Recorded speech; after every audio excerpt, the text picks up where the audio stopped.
Praise Lord. ദൈവത്തിന്റെ അതിപരിശുദ്ധമായ നാമം വാഴ്ത്തപ്പെടുമാറാകട്ടെ. ലൂക്കോസിന്റെ സുവിശേഷം 7-ാം അധ്യായം 13-ാം വാക്യം. അവളെ കണ്ടിട്ട് കർത്താവ് മനസ്സലിഞ്ഞ് അവളോട് കരയേണ്ട എന്ന് പറഞ്ഞു. നയിൻ പട്ടണത്തിലെ വിധവയുടെ ഭർത്താവ് മാറ്റപ്പെട്ടു. അവൾ ഒരു വിധവയാണിപ്പോൾ. ഏക മകനാണ് ആശ്രയം. ദുഃഖഭാരം പീറിക്കൊണ്ട് ആ മകനെ വളർത്തി. അവളുടെ മനസ്സിൽ പല ആശയങ്ങളുണ്ടായിരുന്നു.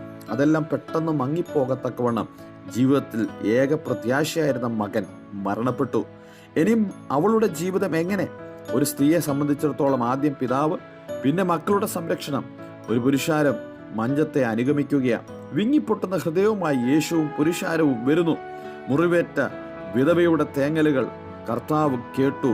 കർത്താവ് വിധവയെ കണ്ടു. വിധവമാരുടെ സ്ഥിതികൾ കർത്താവ് മനസ്സലിയുമായിരുന്നു എന്ന് തിരുവചനം നമ്മെ ഓർമ്മപ്പെടുത്തുകയാണ്. നമ്മുടെ കർത്താവ് മനസ്സലിവുള്ളവനാണ്. ലോകപ്രകാരമുള്ള പിതാവ് ദൂരത്തു നിന്ന് തന്നെ മകനെ കണ്ടു മനസ്സലിഞ്ഞു എന്ന് കർത്താവ് ലൂക്കോസിന്റെ സുവിശേഷം 15-ാം അധ്യായം 22-ാം വാക്യത്തിൽ പറയുന്നു.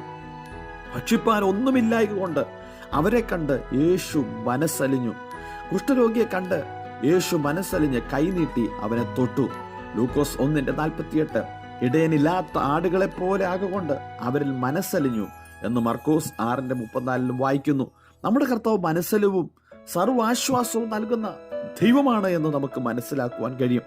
വിധവയോട് ഹൃദയത്തിന്റെ അന്തർഭാഗത്തു നിന്ന് വരുന്ന അനുകമ്പ. അവൾക്ക് ആരും ആശ്രയമില്ല. ഏകാന്തത, പട്ടിണി, നിസ്സഹായത എല്ലാമായിരുന്നു അവളെ കാത്തിരിക്കുന്നത്. യേശു ശരിക്കും ഈ വിധവയുടെ പ്രശ്നം അത് അർഹിക്കുന്ന ഗൗരവത്തോടെ കർത്താവ് വീക്ഷിച്ചു. വിധവ സഹായത്തിന് അഭ്യർത്ഥിച്ചതായി നാം വായിക്കുന്നില്ല, അപേക്ഷിച്ചു എന്ന് നമുക്ക് കാണുവാൻ കഴിയുന്നില്ല. എന്നാൽ ആ വിധവയുടെ സാഹചര്യം യേശു മനസ്സിലാക്കി. മാറി കടന്നുപോയിക്കൊള്ളാം എന്ന് കർത്താവ് വിചാരിക്കുകയല്ല. കർത്താവ് അവൾക്ക് വേണ്ടി അത്ഭുതങ്ങളെ ചെയ്യുവാൻ പോകുക. യേശു അടുത്തു ചെന്നു മഞ്ചം തൊട്ടു. ബാല്യക്കാരാ എഴുന്നേൽക്ക എന്ന് പറഞ്ഞു. ലൂക്കോസ് 7:13-14. ബാല്യക്കാരൻ എഴുന്നേറ്റ് സംസാരിപ്പാൻ തുടങ്ങി. നിരാശ നിറഞ്ഞ വിധവയുടെ കണ്ണുനീര് കർത്താവ് തുടച്ചു. നിരാശ നിറഞ്ഞ വിധവയുടെ കണ്ണുനീർ കർത്താവ് കണ്ടു. ആ കണ്ണുനീരിനെ കർത്താവ് തുടച്ചു. ആ മുഖത്ത് ഇപ്പോൾ സന്തോഷത്തിന്റെ പ്രസരിപ്പാണ്. ചിരിക്കണമോ കരയണമോ ഒന്നും പ്രതികരിക്കാതെ വിധവയായ മാതാവ് മകന്റെ മേൽ അല്ലെങ്കിൽ പിടിച്ച് നിന്ന് കാണുമെന്ന് നമുക്ക് മനസ്സിലാക്കാം. യേശുവിന്റെ ഇടപെടൽ ദൈവസ്നേഹത്തെ അവിടെ പ്രദർശിപ്പിക്കുകയാണ്. നാം അറിഞ്ഞിരിക്കുന്ന നമ്മുടെ ഭാരങ്ങളും പ്രയാസങ്ങളും കണ്ണുനീരിന്റെ അവസ്ഥകളും എല്ലാം കണ്ട് മനസ്സലിയുന്ന ഒരുവൻ നമ്മളോട് കൂടെയുണ്ട്.